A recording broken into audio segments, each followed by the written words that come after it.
अस्सलाम वालेकुम viewers, I am Hina Mahjabeen. I hope you all will be fine. हम study कर रहे हैं MGT 201 फाइनेंशियल मैनेजमेंट का कोर्स, जिसका है module number 3 time value money and topic number है 51 sinking fund part 2। But today's lecture start करने से पहले अगर आप मेरे चैनल पर न्यू हैं देन प्लीज़ मेरे चैनल को सब्सक्राइब कर दें और बेल आइकन को क्लिक करना मत भूलिएगा, ताकि अपकमिंग लेक्चर्स, डिफरेंट असाइनमेंट्स, क्विज़ेज़ और पेपर्स के नोटिफिकेशंस आप तक पहुंच जाएं। लाइक भी कीजिएगा, शेयर भी कीजिएगा।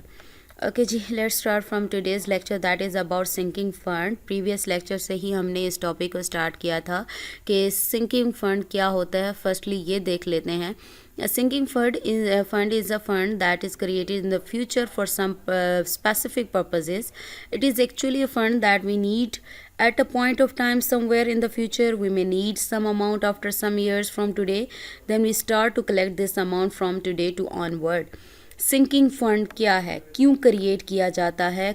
हो सकता है फ्यूचर में आपको किसी अमाउंट की ज़रूरत पड़े। एंड सपोज़ करो अगर मैं ग्रेजुएशन करना चाहती हूँ, मैं पढ़ाई करना चाहती हूँ, तो मैं क्या करती हूँ कि मुझे है कि आज से 4 साल बाद मुझे 5 लाख या 10 लाख की ज़रूरत होगी। देन हम क्या करते हैं कि उसको आज से ही कलेक्ट करना, किसी अकाउंट में सेव करना स्टार्ट कर देते हैं। और साथ साथ हमारी ये भी कोशिश होती है कि वो पड़े ना रहें, बल्कि उस पर मुझे कुछ प्रॉफिट भी अर्न हो। तो ये फंड्स क्रिएट किए जाते हैं, ठीक है। सिंकिंग फंड यही है। और ये भी कोशिश की जाती है, इसमें यह भी होता है कि आपकी उस डेट तक, यानी आज से 5 साल या 4 साल बाद जितना टाइम पीरियड है, उसके एंड होने तक मेरी जो अमाउंट मुझे चाहिए वो उतनी की उतनी मेरे पास कलेक्ट हो जाए, ठीक है, उतने ही टाइम पीरियड में, और मैं इस पर प्रॉफिट भी अर्न करूं। और जनरली देखा जाए ये चीज़ जो होती है सिंकिंग फंड, क्योंकि एंड की बात हो रही है, कलेक्टेड एट द एंड की बात हो रही है, तो हमने प्रीवियस लेक्चर में ऑर्डिनरी एनिटी की बात की थी। एक पैटर्न है, यानी इक्वल अमाउंट। अच्छा, ये भी होता है कि इक्वल अमाउंट आप पे करते हो एवरी इंस्टॉलमेंट में, ठीक है। तो यहाँ पर पहले बात की थी हमने ऑर्डिनरी एनिटी की, नहीं, eight the end of every accounting period, यानी आप जो भी इंस्टॉलमेंट पे करते हो एंड में करते हो। बट यहाँ पर आज जो हमने पढ़ना है वो एनिटी ड्यू की बात कर रहे हैं, बिकॉज प्रीवियस लेक्चर में हमने एनिटी ऑर्डिनरी एनिटी की बात की थी कि eight the end of every year जो इंस्टॉलमेंट है या पेमेंट है वो की जाती है, ठीक है, या रिसीव की जाती है। यहाँ पर आज जो हमने पढ़ना है वो एनिटी ड्यू पढ़ना है। Eight the start of the year जो एनिटी है, वो जो फंड है वो क्रिएट किया जाता है, ठीक है। तो sinking fund with annuity due, if a sinking fund is created with deposits at the start of a year then it will form an annuity due. अगर वो at the end of every जो भी है accounting period है, या that at the end of time period की जाती है, डिपॉजिट किए जाते हैं, तो उसे हम क्या कहते हैं, ordinary due, ordinary annuity use करते हैं उसके लिए। जब eight the start of the year deposit किए जाएँ तो उसके लिए क्या यूज़ करना है, आपने एनिटी ड्यू यूज़ करना है। This will earn more interest and also less amount will be deposited. यानी क्या होगा, इंटरेस्ट ज़्यादा कमाओगे क्योंकि एट द स्टार्ट होगी, तो स्टार्ट पर ही आपको इंटरेस्ट मिलना स्टार्ट हो जाएगा, बजाय इसके कि आप एंड पर करते कि आपकी जस्ट प्रिंसिपल अमाउंट पहले रहती और उस पर कोई इंटरेस्ट आपको ना मिलता। The amount of instalment will be less. आपकी इंस्टॉलमेंट जो अमाउंट है वो लेस होगी। Formula of future value of annuity due हमने पढ़ा था। जब भी कलेक्ट करके, यानी आज से आप कलेक्ट कर रहे हो और कुछ साल बाद आप उसको देखना चाहते हो, उसकी वैल्यू, तो हम प्रेजेंट वैल्यू फाइंड नहीं करेंगे, तो हम फ्यूचर वैल्यू फाइंड करेंगे। प्रीवियस लेक्चर में हमने ऑर्डिनरी एनिटी का जो फॉर्मूला था वो यूज़ करके फ्यूचर वैल्यू फाइंड की थी, ठीक है, सिंकिंग फंड की। और आज हम एनिटी ड्यू की बात कर रहे हैं, तो future value of annuity due का जो फॉर्मूला है वो यूज़ करेंगे सिंकिंग फंड के लिए। In a sinking fund, we need to accumulate an amount in the future, so we use the future value formula.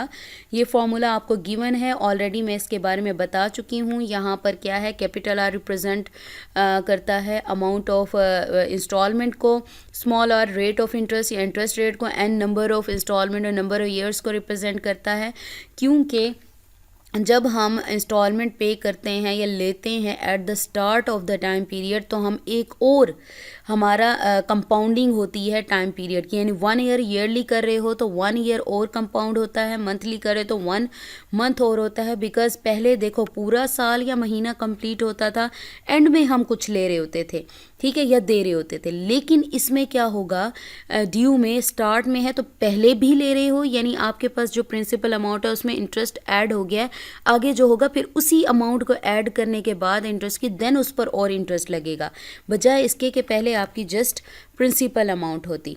ठीक है, तो इसलिए ये जो फैक्टर है 1 plus future value factor 1 plus r, यानी एक और कंपाउंडिंग पीरियड कंपाउंड होगा, यानी टाइम पीरियड कंपाउंड होगा, तो इसलिए इसको इस फैक्टर को मल्टीप्लाई किया जाता है। How to calculate the instalment in a sinking fund of annuity due. एक एग्जांपल देख लेते हैं। Let us apply the formula of future value of annuity due.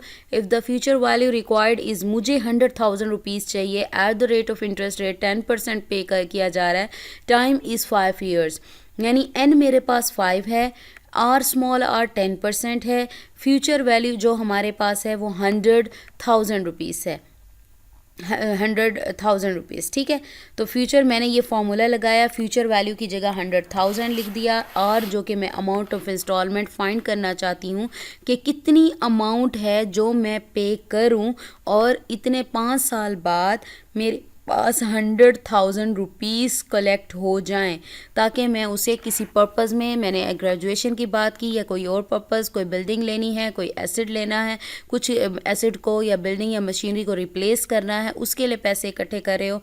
अगर थोड़ा सा खुद भी कॉमन सेंस यूज़ की जाए कि जब हमें पता होता है 1 ईयर, ईद की बात कर लूँ तो ईद आती है, तो जैसे बकरा ईद आती है, ये सिंपल वर्डिंग में ज़्यादा अच्छे समझ आएगी, बकरा ईद होती है, बजाय अब इतने सारे पैसे लाख में, 2 में, 3 में, लाख में या थाउजेंड्स में आपके पास एट ए टाइम ये पैसे नहीं होते, तो आप क्या करते हो, पूरा साल थोड़े थोड़े पैसे मंथली या वीकली जैसे भी आप लोग करते हो उसे कलेक्ट करते रहते हो, और जब ईद आती है तो उस पर क्या है, वो पैसे बकरा ईद, बकरा भैंस जो भी लेते हो तो वो लेने के लिए इन्वेस्ट करते हो या फिर उससे लेते हो। तो आपको क्या है, एट ए टाइम आपके पास पैसे होते हैं, बजाय इसके कि आपको कहा जाए कि 1 लाख 2 लाख चाहिए या इस तरह से लेना है, तो वो मुश्किल हो जाती है। तो ये सिंपल रियल लाइफ की एग्जांपल थी, आई थिंक ये ज़्यादा अच्छे से समझ आ गई होगी। ठीक है, तो यहाँ पर जस्ट पुटिंग की गई है, 10% है, उसको डेसिमल में करने के लिए 100 से डिवाइड करो, 0.1 आएगा। अगेन यहाँ 100 से डिवाइड किया, 0.1 आया, 0.1 प्लस 1 करें, 1.1 आता है, सेम इसी तरह से प्लस किया, 1.1 आ रहा है। 1.1 रेज टू पावर जो 5 है वो फाइंड करेंगे। मैं यहाँ पर कर लेती हूँ 1.1 रेज टू पावर, मेरे पास है 5, ठीक है, ये मेरे पास आ गया, दिस वैल्यू आ गई, माइनस आपके पास 1 कर दें, 1 कर दे, the answer will be 0 point something आ रहा है। देन इसको डिवाइड किया है हमने 0.1 से डिवाइड किया है, आंसर आया है मेरे पास 6.1051। ठीक है, तो देन आपने क्या करना है, इसको मल्टीप्लाई करना है 1.1 से, मल्टीप्लाई 1.1, आंसर आया है 6.71561, आंसर आ गया। यहाँ ये मल्टीप्लाई हो रहा है तो दूसरी साइड जाकर ये डिवाइड हो जाएगा। 100,000 को डिवाइड करना है 6.71561 से, आंसर विल बी दिस। ठीक है, ये 90.680 ये आंसर आ रहा है आपके पास, यानी इतनी अमाउंट ऑफ इंस्टॉलमेंट है जो आप एवरी ईयर पे करो, यानी 5 ईयर्स तक, तो आपके पास 100,000 रुपीज़ बनते हैं। इसको करके देखें, 5 ईयर्स की बात हुई है, ठीक है, तो आप क्या है इसको कर सकते हो। और बाकी जो एक्स्ट्रा अमाउंट आ रही है वो आपका क्या होगा, इंटरेस्ट होगा, यानी आपने अगर किया है इसको 5 से मल्टीप्लाई करते हो, जैसे मैं भी कर रही थी, मल्टीप्लाई करके जो आंसर आता है वो अमाउंट आएगी। अगर उस 100,000 रुपीज़ से ज़्यादा अमाउंट आती है तो ये यानी वो आपको इंटरेस्ट की अमाउंट मिली है। ठीक है, नेक्स्ट एग्जाम्पल देखें, example of sinking fund. To make a complete sinking fund, let us assume the following data. Time to accumulate the amount is 5 years है, अमाउंट टू बी एक्यूमुलेटेड 5,000 है, interest rate 10% है, यहाँ पर instalment find करने के लिए जैसे ordinary NET में किया था, future value divided by future value interest factor. Future value interest factor ये होता है, ये जो फ्यूचर वैल्यू को छोड़कर बाकी ये जो सारी अमाउंट होती है, ये वाली आर को छोड़ दो, बाकी सारी वैल्यू क्या है, फ्यूचर वैल्यू इंटरेस्ट फैक्टर है। ठीक है, तो इसका जो आंसर आया है वो मेरे पास आया 6.71561, ये होगा फ्यूचर वैल्यू इंटरेस्ट रेट। तो मैं क्या करूँगी, जस्ट 5000 जो जस्ट ये चेंज हुई है, जो एक्यूमुलेट करनी है अमाउंट, उसको फ्यूचर वैल्यू ये है और डिवाइड कर दूँगी फ्यूचर वैल्यू इंटरेस्ट फैक्टर से, तो 819 मेरे पास इंस्टॉलमेंट के रुपीस आ जाएंगे। ठीक है, तो अब इसको टेबल में कैसे करना है, प्रीवियस लेक्चर में ऑलरेडी बताया। 5 इयर्स हैं, 0 1 2 3 इयर्स टाइम पीरियड आ गया। इंस्टॉलमेंट आपके पास जो आंसर आया था 14890.69 आया था। ठीक है, तो आप इसको कर लीजिएगा, ये मेरे पास तो ये आ रहा था, और तो ये आपके पास है। इंटरेस्ट अब देखो, आपके पास इंस्टॉलमेंट विद इंटरेस्ट फाइंड की है यहाँ पर आपने। ठीक है, ये जो आंसर लिया है इसमें थोड़ा सा कैलकुलेशन आप खुद भी कर सकते हो, थोड़ा सा पॉइंट की वैल्यूज़ कुछ इधर उधर होंगी, यानी थोड़ा सा चेंज आ सकता है, क्योंकि राउंड ऑफ करते हैं तो चेंजेस आते हैं। ठीक है, तो यहाँ पर ये आपके पास इंस्टॉलमेंट की अमाउंट आ गई। यहाँ देखो इंटरेस्ट ज़ीरो है आपके पास, बिकॉज बिगनिंग में ही आपके पास इंटरेस्ट के साथ वैल्यू आ रही है, और बैलेंस भी आपका वही होगा, बजाय इसके कि प्रिंसिपल अमाउंट हो आपके पास जस्ट। ठीक है, आपको पता है एनईटी की बात हो रही है, तो एनईटी में क्या होता है कि आपके पास इक्वल अमाउंट जाती है हर इंस्टॉलमेंट में। सेम इसी वे में आपको प्रीवियस लेक्चर में भी मैंने सॉल्व करना बताया था। इंस्टॉलमेंट की अमाउंट है, देन आपने इंटरेस्ट रेट कितना प्रोवाइड कर रहा है, 10% की बात हुई थी ऊपर, तो इस अमाउंट का 10% इंटरेस्ट पे करना की होगा आपको। तो 10% मैं यहाँ ऐड करके दे, 10 डिवाइडेड बाय 100, 10% ये 0.1 है, उसे मल्टीप्लाई कर दो, यानी 1489.0.68 से। ठीक है, तो ये आपके पास आंसर आ जाएगा। अब आपने क्या करना है, बैलेंस फाइंड करना है। बैलेंस फाइंड करने के लिए आप क्या करोगे, जो प्रीवियस बैलेंस है आपके पास 1489 पॉइंट आपका है 68 है, प्लस कर लेंगे इसमें आपका जो इंस्टॉलमेंट पे की गई है 1489.0.68, यानी देखें सेम वैल्यू, यानी पहले जो बैलेंस था उसके अंदर एक और इंस्टॉलमेंट आई है। आंसर आपके पास ये है, प्लस करेंगे आप जो इंटरेस्ट आया 1489.07। ठीक है, तो ये आपके पास 31270.43 आ जाएगा। फिर आपके पास इंस्टॉलमेंट वही होगी, जस्ट आपने क्या करना है, इसका 10% निकालना है।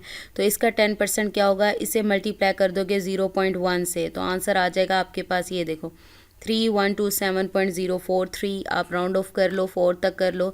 देन आपने इस प्रीवियस बैलेंस को, यानी जो हमारा प्रीवियस बैलेंस था, प्लस ये वैल्यू इंस्टॉलमेंट की, प्लस ये वैल्यू करनी है।